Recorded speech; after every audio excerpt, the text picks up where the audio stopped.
आगा सैयद बाकिर साहब के दुनिया फ़ानी को अलविदा कहने से पूरे हिंदुस्तान में, पूरी दुनिया में गम का माहौल है। सारे दुनिया गमगीन हो गई। जनाब मोहतरम आगा बाकर साहब एक बहुत बड़ी रूहानियत, बहुत बड़ी शख्सियत के वो मालिक थे। पूरी दुनिया के लिए वो एक गाइड थे। पूरी दुनिया के वो एक मजहबी रहनुमा, एक पीर फकीर आदमी थे। आगा सैयद बाकिर साहब के दुनिया फ़ानी को अलविदा कहने से आज बहुत बड़ी कमी सब लोग महसूस कर रहे हैं। हिंदू, मुसलमान, सिख, ईसाई, जम्मू कश्मीर, पूरा हिंदुस्तान, पूरी दुनिया के लोगों ने आगा सैयद बाकिर साहब के इस दुनिया फ़ानी को अलविदा कहने से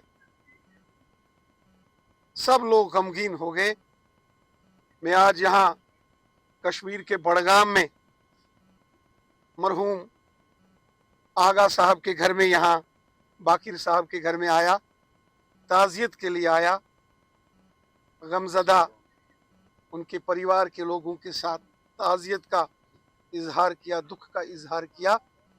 वो बहुत बड़े एक रूहानी शख्सियत के मालिक थे। उन्होंने दुनिया में अमन, शांति और खुशहाली के लिए, मुल्क की सलामती के लिए हमेशा काम किया। उन्होंने मजलूमों, मस्कीनों, ज़ईफ़ों और बेसहारा लोगों के वो बहुत बड़े सहारा थे बाकिर साहब। आज उनके इस दुनिया को अलविदा कहने से पूरा आलम, पूरी दुनिया, पूरा हिंदुस्तान, पूरा जम्मू कश्मीर गमगीन है।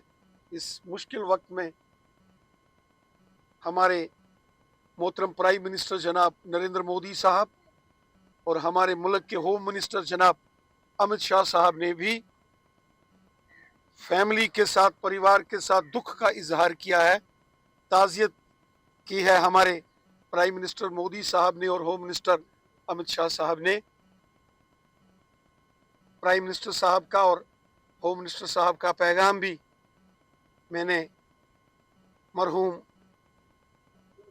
आगा बाकिर साहब के परिवार को, वो पैगाम, वो दुख, वो ताज़ियत जो प्राइम मिनिस्टर साहब और होम मिनिस्टर साहब ने की है, वो भी पहुंचाया है। और ख़ुद भी मैं इस मुश्किल घड़ी में परिवार से मिल रहा।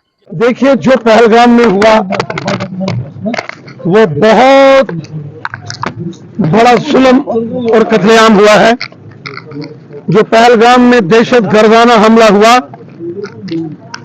वो इंसानियत को भी शर्मसार कर गया। बेगुनाहों का कत्ल हुआ है। यहाँ सयाहों को निशाना बनाया गया, सैलानियों, टूरिस्टों को निशाना बनाया गया।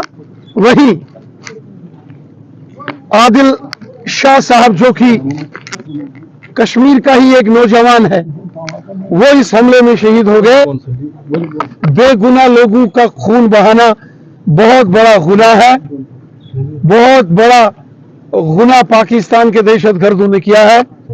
और जिन्होंने भी ये पाप, ये अपराध, ये गुनाह किया है, उन्हें इसकी भारी कीमत चुकानी पड़ेगी। ये बहुत गलत हुआ है। पिछले 35-40 सालों में कश्मीर को बर्बाद किया, कश्मीर को लहूलुहान किया है इन पाकिस्तान के दहशतगर्दों ने। घरों के घर जम्मू कश्मीर में इस दहशतगर्दी की आग में झुलस गए।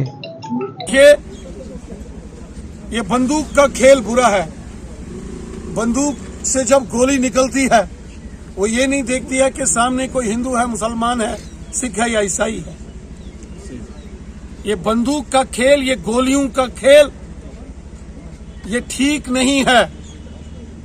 हिंदुस्तान ने तो हमेशा अमन शांति की बात की। अटल बिहारी वाजपेयी साहब जब हिंदुस्तान के प्राइम मिनिस्टर थे, बस में बैठ के लाहौर गए थे अमन शांति का पैगाम लेकर।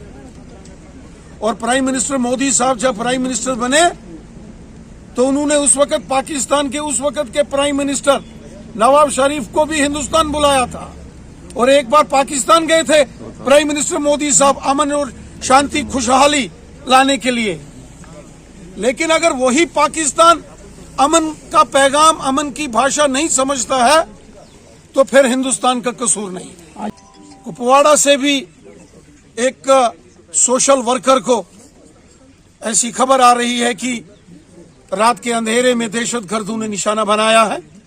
पुलिस और पैरामिलिट्री फोर्सेस उस एरिया का सर्च एंड कॉर्डन ऑपरेशन शुरू है और जिन्होंने भी उस हमले में जो मुलव्वस होंगे वो बच नहीं पाएंगे।